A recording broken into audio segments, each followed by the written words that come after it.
In 2016, when the Caribbean American Political Action Committee spearheaded the request to get 100,000 signatures from the White House under President Obama, we were not successful.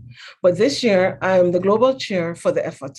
We have focal points from Asia, Africa, Europe, North America, and South America. Marcus Garvey did so much for us.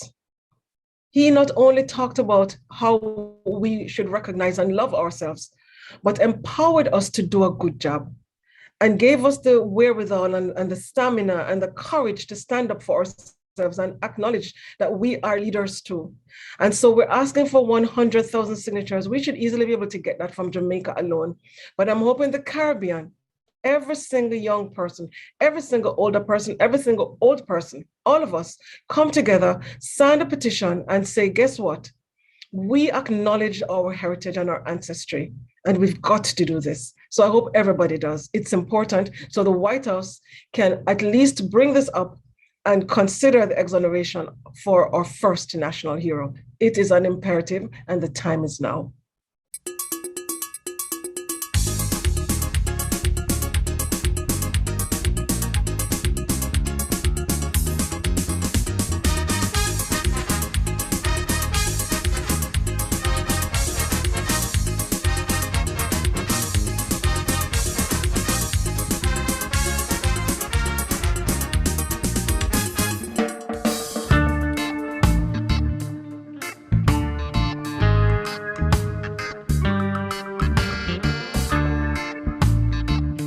Welcome to Real Talk.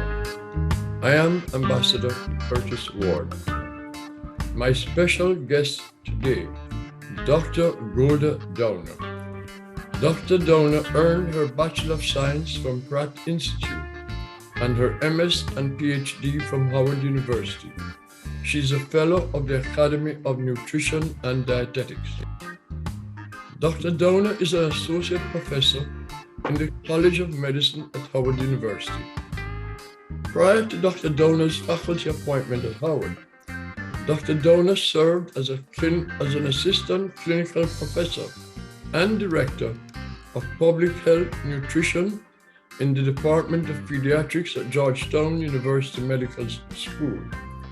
Despite Dr. Dona's busy professional engagements in the US, she has found time to serve the Caribbean and the diaspora.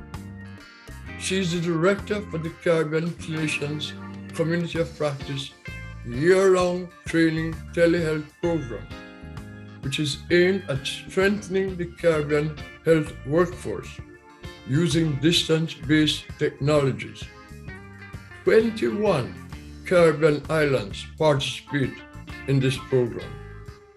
With the support of a Ford Foundation grant, Dr. Dona implemented Howard University's Caribbean Clinician Preceptorship Program, an innovative project to improve the clinical outcomes of Caribbean people living with HIV/AIDS, engaging clinicians from 18 Caribbean countries in intensively focused capacity building preceptorship. In her civic life, Dr. Dona currently serves as chair of the Caribbean American Political Action Committee, as co-founder of the HBCU Emergency Management Workforce Consortium, and as founder-president of the 2020 formed HBCU COVID Awareness and Resilience Day.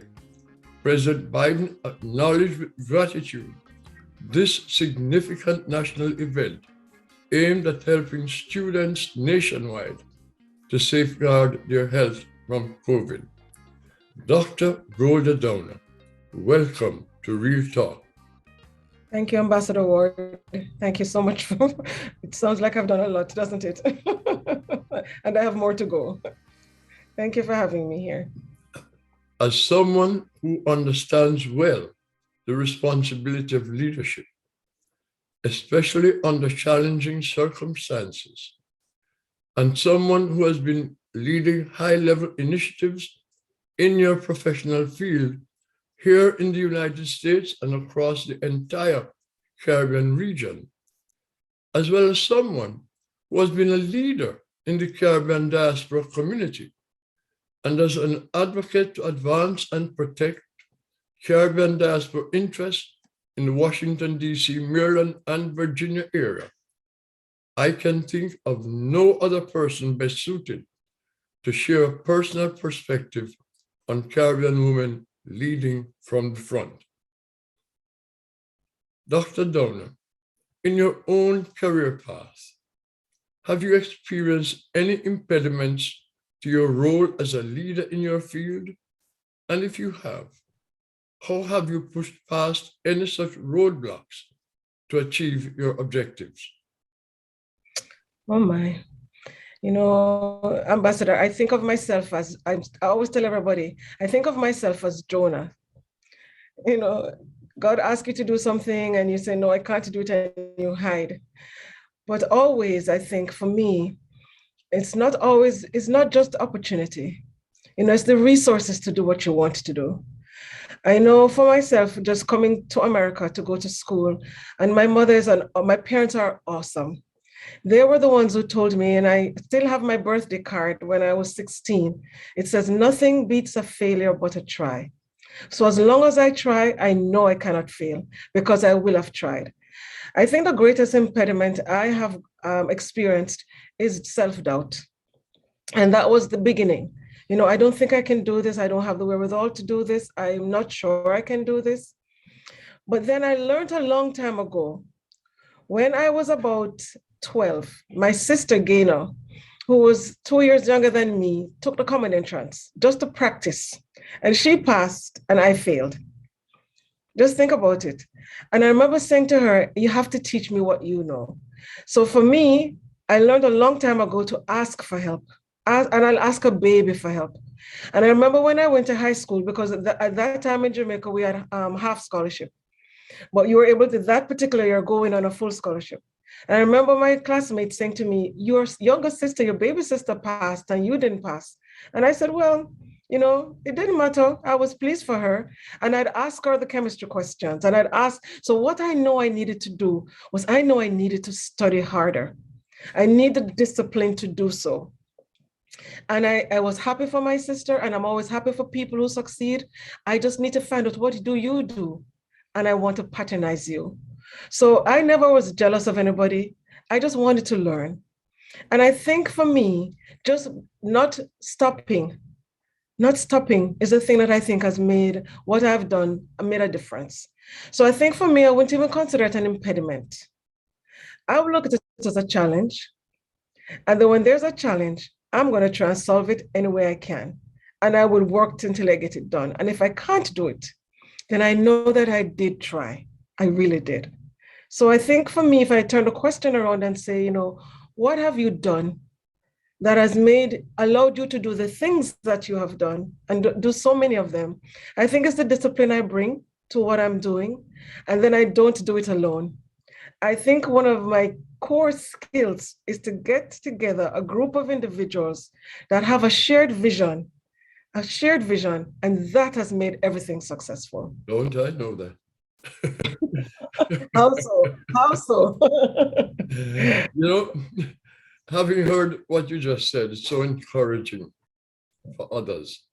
So what advice would you offer to girls and women in the Caribbean and in the Caribbean diaspora in getting past the inequalities and lack of inclusion they may encounter in their careers or choice of careers, and how should they prepare to achieve their career objectives? I planned to go into medical school. And if I look back on my books when I was 8 and 10, I don't know if you remember this program that used to come on. It was called Medical Center.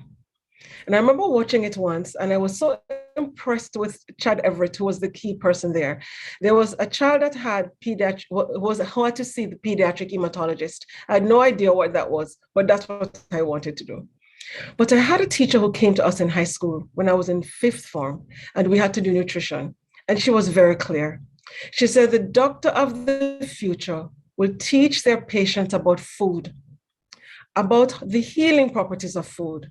And if as nutrition scientists we do a good job, Then she went on to say, we won't need physicians because all they do is prescribe pills. And then I know I was going to change, right? So she was the influencer for me. And so I said to our young girls, what my grandmother said to me, and she also said it to my sisters, books and boys don't mix. Books and boys don't mix. Take the time to get your education. Get your education, because after a while, as girls, we only have a specific time. And find a mentor, which also means that those of us who have succeeded should become mentors. I think, our lives are useless unless we're mentoring someone. We have to pay it back. You just got to. So I'd say to young girls, look for somebody who you can emulate. And if not one, two, or three, or four. You may take a piece from this one. Maybe the way this person walks or talks or dresses or shows up on time, always on time, not late. And if you are looking for a field, read. When I read at least 2 books a week, believe it or not. At least 2 books every single week. That's good. And I think so. It takes me out of it. I'm on a vacation or I'm on a learning curve. I'm learning about, I like biographies too. I like a lot of different books. I like mystery, but I love to read. And then I learn new words and new phrases and I write them down and I'm using them in my writing and I'm using them in my speech pattern. So it allows me to expand my mind and look for people who are like you. This is the one time you're looking for people who are like-minded, going somewhere, wanting to do something, because you can get energy from those persons. And if there's no one around you, imagine it. Imagine it. And I'm hoping, as I said before, those of us who have been loved into the positions we are, don't get up on that ladder and stay there by ourselves. There is enough room on the top of that ladder for all of us. So we need to reach out and pull back up. He fooled me. Fooled me with his easy ways. I will never go away. This is not going to be easy. After all these years of ignoring the facts, allowing him to invade every area of my life.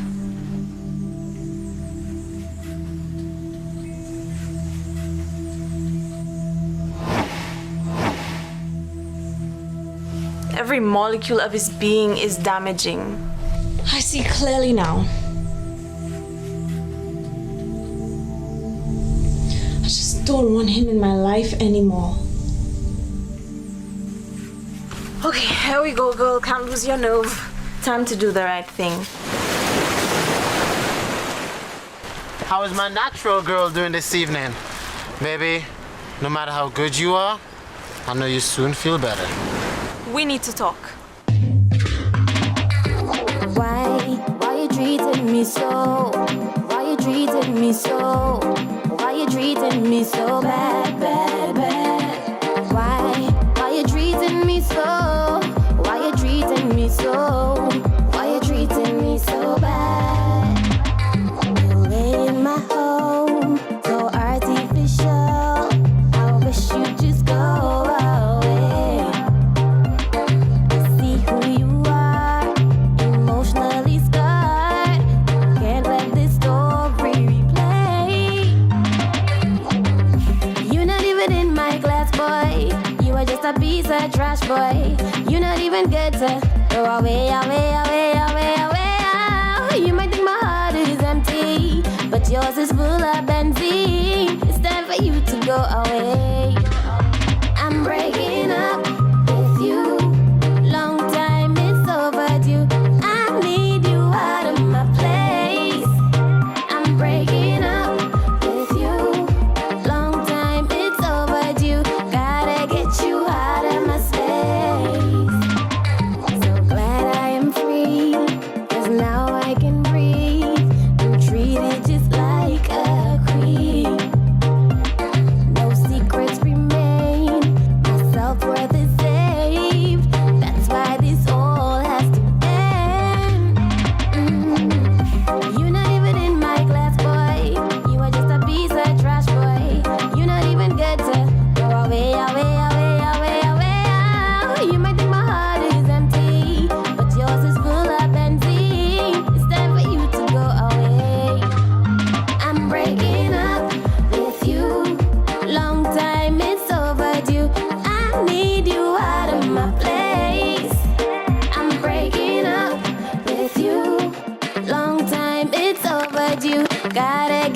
out of my space.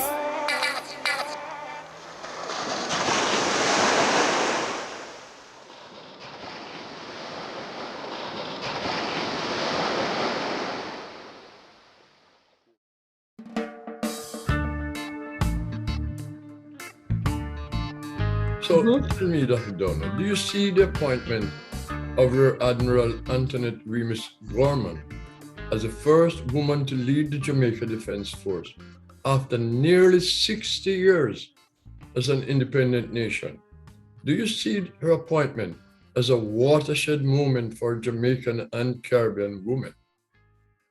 More than for the Caribbean, for the world. More than for the Caribbean, for the world. It doesn't mean alone that, think about it. It means that beyond being a woman, she's competent and qualified. Her biography says, I am prepared. She is prepared. Nobody gave her that position. She earned it. She earned it. And what I'm looking for, what I thought was really admirable, was that the men appear to me, since I don't know for sure, but just what I saw from her being acknowledged for her position. They seem to be celebrating her. And she had a woman with her as well. And I'm saying to myself, this is where we can go. And I hope as she does this, that she brings other qualified women along with her. Nice. And not only that, not just the women, but the girls. This is where she can reach out to primary school girls and say, here, I'm a model for you, and get a process in place, a program in place, so all the young girls can see themselves in that area. I think that's the most important thing she can do, but I wish her well. We're also very proud of her, absolutely delighted. Yeah. And as I said, she earned her place, and thank God the visionaries were able to allow her to sit in her space. Very well said, very well said. So, do you then envision more Caribbean women emboldened by some of the examples I've shared, thus claiming their space as leaders in the near future? Well, Ambassador, I think it's the opportunities that we get. I think there are lots of women like our Admiral Gorman. I think there are lots of women like Amia Motley. I think there are lots of women who can do what we need to do. I think it's just opportunity. It's just opportunity. The gap is so wide for young girls. We're still looking at young girls who are being sexualized, young girls who don't feel that they're valued, young girls who don't understand and have role models. And I think that's where this becomes important for us. My father always said, women are the moral fiber of society. And when we become and behave like men, that society loses some of that piece. One may think of it as being sexist. I don't. I'm a very liberated woman to a point. I don't want to be changing my tires, but I will if I have to, right? I grew up with brothers. But the point is, I think for young girls, if they can't see themselves, my niece, Catherine, is a physician, and she used to come to visit me in Washington every summer. And I remember I have a picture of her when she was about 10. And I had a stethoscope on my desk. Although I'm not a medical doctor, I had one on my desk, and she had it on her shoulders and I had on my white lab coat. She's a physician today because she could see herself in that position. So even to have our young girls, my other niece, Kimberly Dona, she came and she would always want to slap on the table, hush up in the court. She's an attorney now. But if you can see yourself, you know what I mean? You can see yourself, then you can be that. And that's what we can do for our young girls. Let them see themselves. Many of them see themselves as young mothers, and that's all they see. Again, it's opportunity to take you out of there so you can see yourself and your vision. Caribbean societies are basically top heavy with men leaders. And they can't get the job done without some phenomenal women really doing the heavy lifting. But the women never ever seem to get the credit. And I think over the next few years, I really expect to see women assuming those leadership positions that they have been denied in many ways, regardless of how hard they've worked in these societies. I think one advantage is that to your benefit is that you came from that environment, you grabbed onto opportunities as they presented themselves, and you came into the United States and you saw opportunities which you were not exposed to back home, and you saw nothing to hold you back. So you went forward, and you were not hesitant in terms of what you're doing.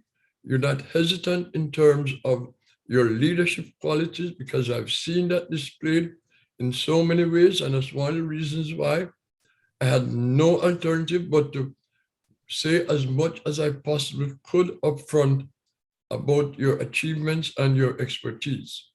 Because throughout that, there were so many obvious areas in which you have led, and in groundbreaking areas, actually. Now, I couldn't end this conversation without asking you a question many listeners in Jamaica, in the Caribbean, and in the diaspora can relate to, and of course, are curious to know. Where in Jamaica are you from, and which school or schools you attended in Jamaica?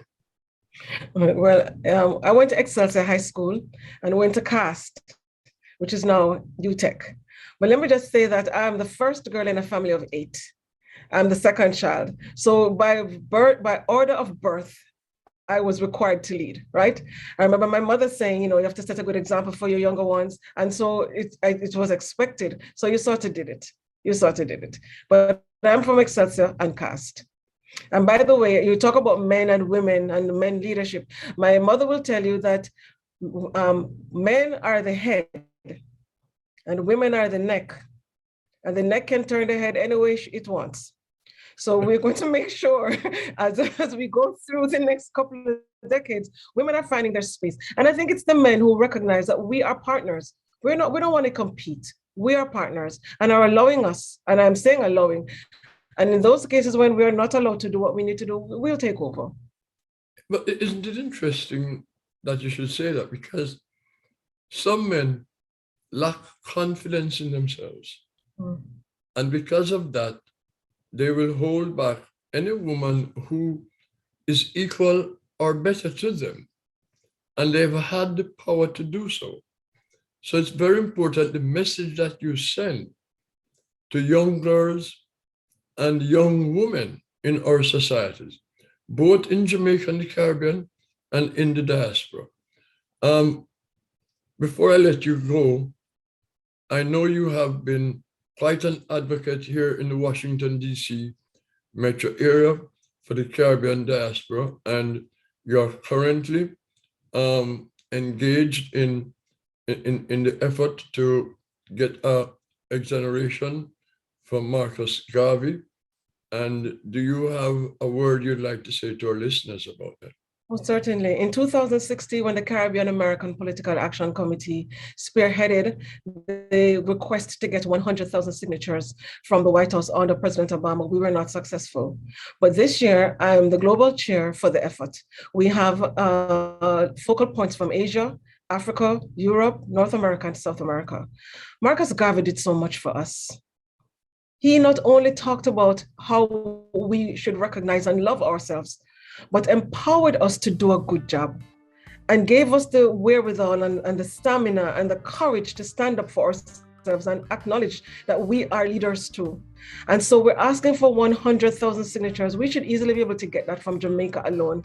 But I'm hoping the Caribbean, every single young person, every single older person, every single old person, all of us come together, sign a petition and say, guess what? We acknowledge our heritage and our ancestry, and we've got to do this. So I hope everybody does. It's important so the White House can at least bring this up and consider the exoneration for our first national hero. It is an imperative, and the time is now. And signing the petition does not take more than 2 minutes.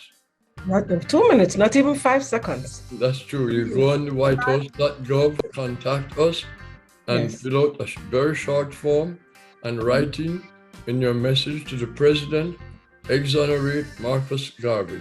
Yes. As you may already have known, the Africa Caribbean Advocacy Center, with the P.J. Patterson Africa Caribbean Advocacy Center, former Prime Minister P.J. Patterson wrote a letter, individual letters, to every head of government of CARICOM countries, urging them to write a letter individually to President Biden asking for the exoneration of Marcus Garvey. So I wanted to put that out there, and I want our Caribbean leaders to respond positively to that effort.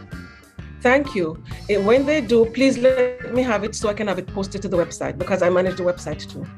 I think I'll send it to you. I'll send it to you. We got PM's letter. We got the Prime Minister's letter, but from the other heads of government, when they send their letters, if they could send me a copy too, we'll have it posted on our website, Great. the Justice4Garvey website. Great. And with that, Dr. Dona, I want to thank you so much for joining me. You have given us a history of your journey, and you know, I am most grateful that you've taken time from your very busy schedule to share your perspectives on Caribbean women leading from the front, right here on Real Talk. Thank you very much. Thank you, Ambassador. Thank you for the opportunity.